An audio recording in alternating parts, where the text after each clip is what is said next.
Pessoal, a história do magnetismo é bastante antiga e o magnetismo em si é um fenômeno bastante intrigante. Quem já brincou com ímã sabe do que eu estou falando.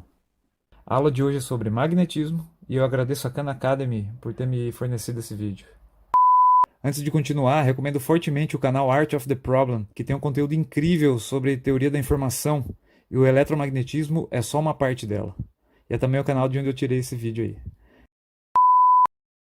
O termo magnetismo provém do nome Magnésia, que é um distrito costeiro localizado na Grécia, onde pedras bem incomuns eram encontradas pelos gregos há mais de 2000 anos, né?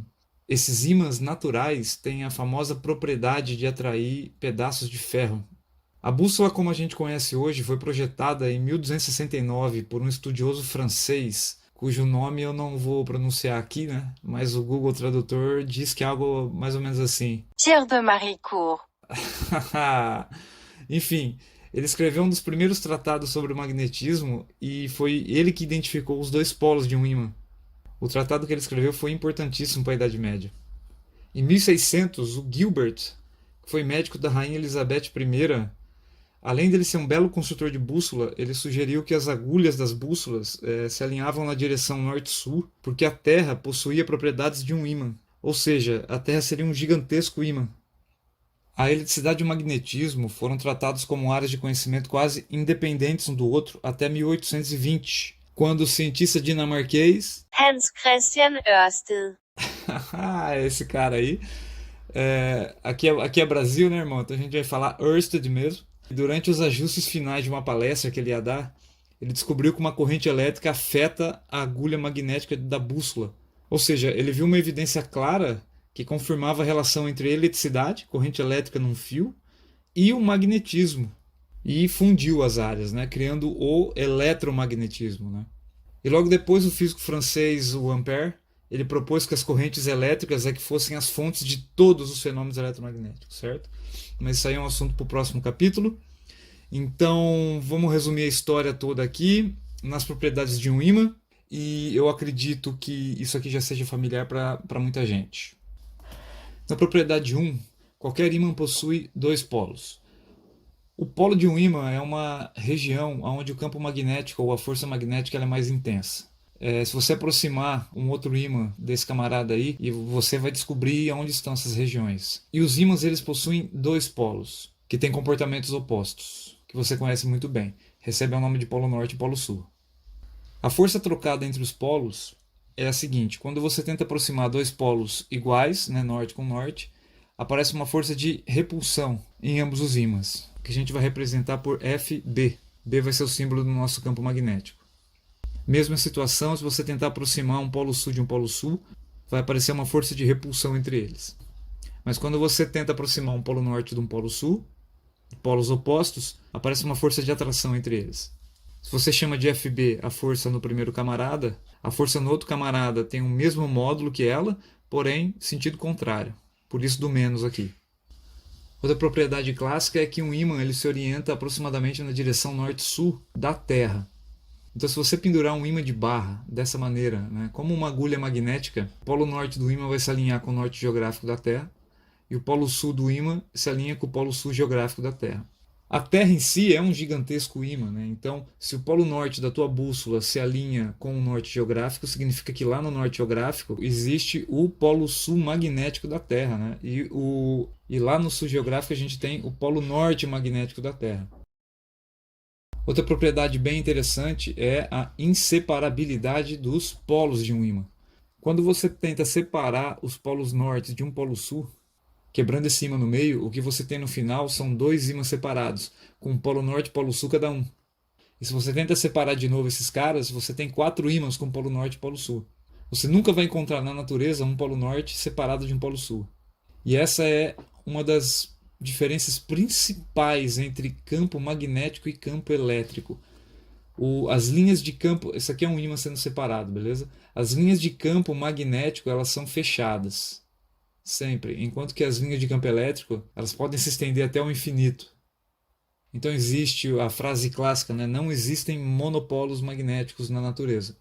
Pelo menos até hoje não encontraram, beleza? Tudo isso que eu acabei de falar, a gente vai colocar uma matemática bastante substancial por cima. que é a meta da aula, beleza?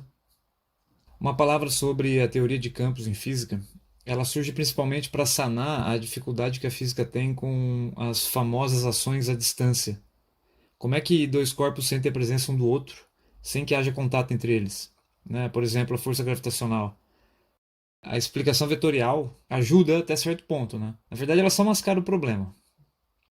A ideia básica de campo é a seguinte, ó. Além desses dois corpos aí que estão interagindo, a gente introduz no sistema um terceiro agente físico, que estava aí o tempo todo e a gente não se deu conta, que é o espaço. O espaço ele tem muitas propriedades, tá? E a lógica é a seguinte, ó, o primeiro corpo ele modifica o espaço ao seu redor, e o segundo corpo ele sente essa modificação do espaço, sente entre aspas, né? E interage com ela. Essa modificação do espaço causada pelo primeiro corpo é o que a gente chama de campo. No caso aqui, o campo magnético. É dessa forma que os corpos se comunicam, que os corpos interagem entre eles à distância. Vamos definir melhor o que é o campo magnético. A gente vai representar pela letra B maiúscula. E para visualizar o campo ao redor de um ímã ou ao redor de qualquer fonte de campo magnético, a melhor maneira é passear com uma bússola ao redor dele. A orientação da bússola em cada ponto do espaço acaba mapeando o campo, certo? Essa região aqui em volta do ímã. E a gente define em cada ponto um vetor campo magnético B que é orientado na mesma direção da bússola. O sentido de B aponta no sentido norte da bússola.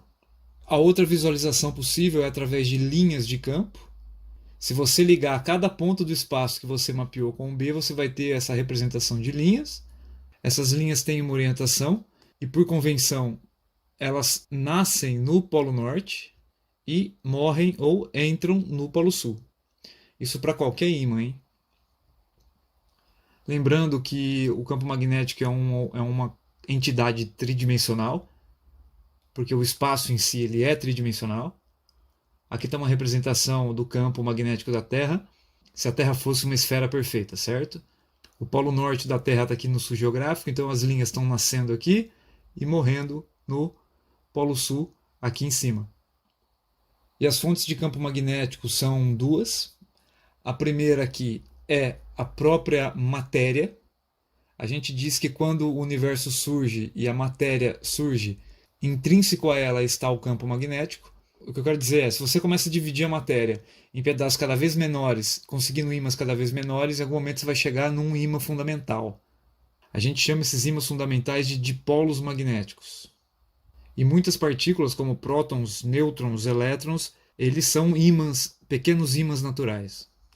Esses dipolos têm uma representação matemática, é abstrato, né? Mas não vem agora ao caso entrar em detalhes. Mas o interessante é o seguinte, a matéria macroscópica que não é magnetizada, mesmo tendo inúmeros dipolos magnéticos, ela não apresenta o magnetismo porque esses dipolos estão desorientados e a resultante de tudo isso aqui, né, o campo magnético resultante disso aqui tudo é zero.